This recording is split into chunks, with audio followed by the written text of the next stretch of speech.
گھاٹا ڈرامے کی آج کی ایپیسوڈ تو بالکل ہی فضول تھی، کیونکہ ہر کوئی دانش کے خیالوں میں تھا، ہر کوئی دانش کا ہی سوچ رہا تھا۔ حمزہ کی ماں اور رانیہ سب دانش کی سوچوں میں تھے، اور پوری ایپیسوڈ اسی طرح گزر گئی۔ آنے والی ایپیسوڈ میں آپ دیکھیں گے کہ نواب بیگم تو اب بالکل ہی پاگل ہو چکی ہے، اپنے بیٹے کے کلخانوں میں آئے لوگوں کے سامنے اپنے جرم کا اعتراف کرتی ہے اور کہتی ہے کہ کیا سزا ہوگی جس نے اپنے ہاتھوں سے اپنے جوان بیٹے کا موت کا سامان کیا ہے۔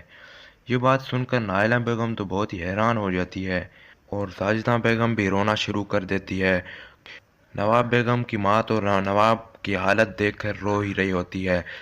اور ایک ثنا ہے جو کسی کے سامنے اپنی ماں کا جرم کو نہیں لانا چاہتی،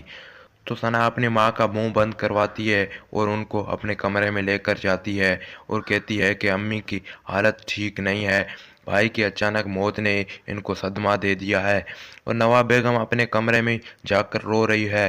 وہیں رشید ان کی حالت دیکھ کر کہتا ہے کہ ہاتھ سے کھیل رہی ہو تم، میں نے تمہیں کتنا سمجھایا کہ نہیں کرو، اس کا انجام برا ہوگا، دیکھا اب کیا انجام نکلا اس کا۔ تو نواب بیگم کہتی ہے کہ میں نے مار دیا، میں نے اپنا جوان بیٹا مار دیا۔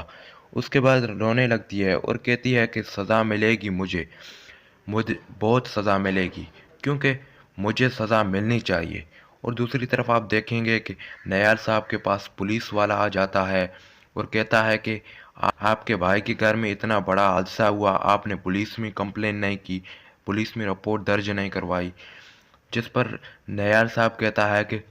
مجھے اس پر رپورٹ درج نہیں کروانی، حادثہ ہوا تھا، اس کو آپ حادثہ ہی سمجھیں۔ اور وہیں ساجدہ بیگم رانیہ کے پاس جاتی ہے، کہتی ہے کہ نواب کی حالت تو مجھ سے دیکھ ہی نہیں جاتی، اللہ کسی کو جوان اولاد کا دکھ نہ دکھائے۔ یہ بات سن کر رانیہ اپنی ماں سے کہتی ہے کہ مما، مجھے کوئی رحم نہیں دل میں ان لوگوں کے لیے، کوئی بھی ہمدردی نہیں۔ اور دوسری طرف آپ دیکھیں گے کہ نائلہ بیگم جب گھر جاتی ہے تو وہ حمزہ اور اپنے شوہر سے کہتی ہے کہ پہلے تو مجھے ثنا کی طلاق پر افسوس ہو رہا تھا کہ زیادتی ہوگی اس کے ساتھ، لیکن اب مجھے لگتا ہے کہ جو کچھ ان لوگوں کے ساتھ ہو رہا ہے یہ سب بالکل ٹھیک ہو رہا ہے۔